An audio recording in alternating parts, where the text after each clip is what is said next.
A vast portion of what we know about medieval India doesn't actually come from the people who lived there. It is built almost entirely from the diaries and accounts of outsiders. 3 observers in particular shaped this narrative: the Khwarezmian scholar Al-Biruni, the Moroccan traveler Ibn Battuta, and the French physician François Bernier. These primary source travelogues were built on the specific political and religious assumptions of their authors. They recorded the subcontinent through a series of rigid, external filters. To understand the actual reality of the period, we have to examine the methodologies of these 3 men and identify how their specific biases hardwired modern historical assumptions. Then we can contrast their external errors with the lived internal reality captured by the people themselves in indigenous vernacular literature. Because historical truth in this period requires accounting for the observer before analyzing the observation. In the 11th century, the scholar Al-Biruni arrived in the Punjab from Khwarezm. He was a man of intense academic rigor, and he arrived with a specific objective: to compile a comprehensive repository of local beliefs so Muslim scholars could effectively debate religious questions with Hindus. But he faced a massive language barrier.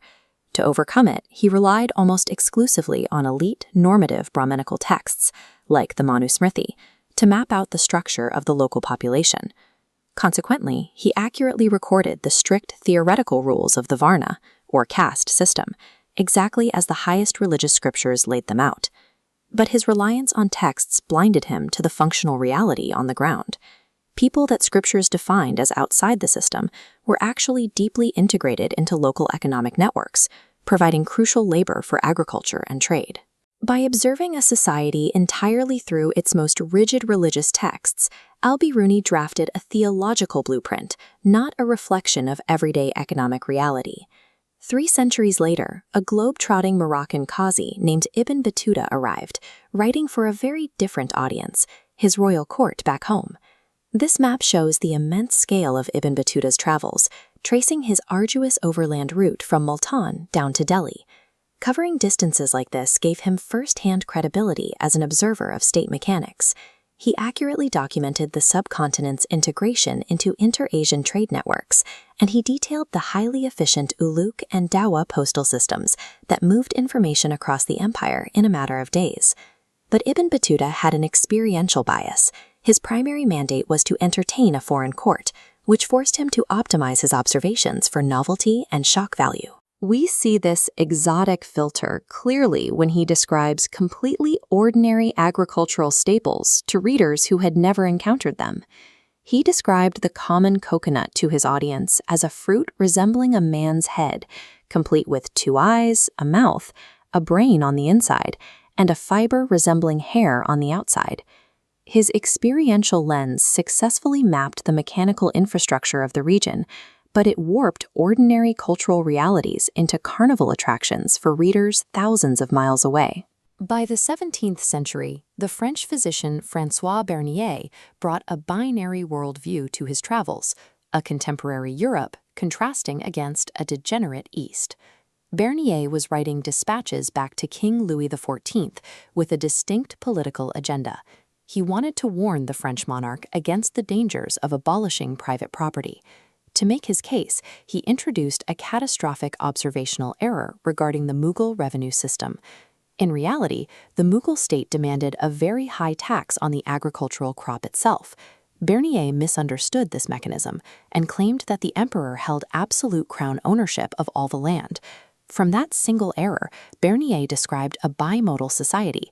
He claimed there was no middle class at all, only an aristocracy of rapacious lords ruling over a mass of landless peasants with no incentive to improve their fields.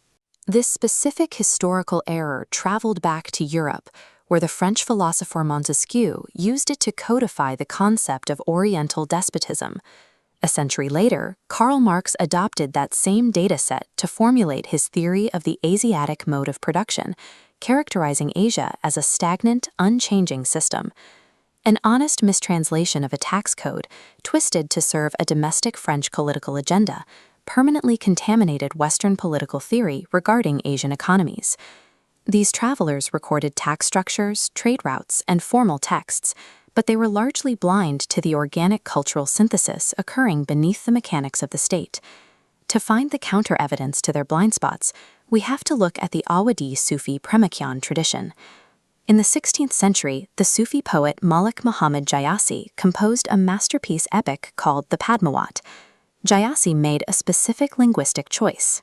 Instead of writing in the elite Persian of the ruling class, he wrote in the vernacular Awadi dialect, and he set his narrative against the historical Hindu backdrop of the Rajput fortress of Chittor. To see the true reality of medieval India, historians must look past the administrative records of the state and read the poetry of the masses. The Padmavat is built on the complex Sufi philosophy of Wadat al-Wujud, the unity of all existence. Jaysi structured the epic around a specific allegorical device.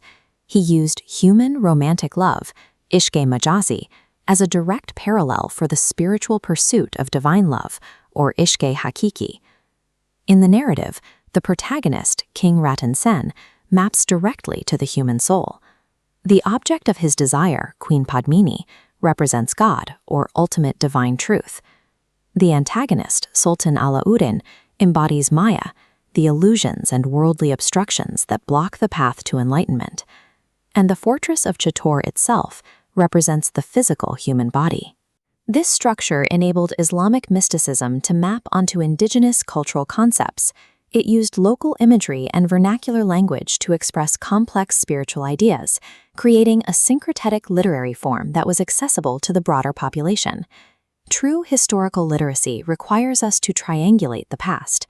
We have to take the systemic observations of the outsider and account for them against the internal allegorical literature of the people who lived there.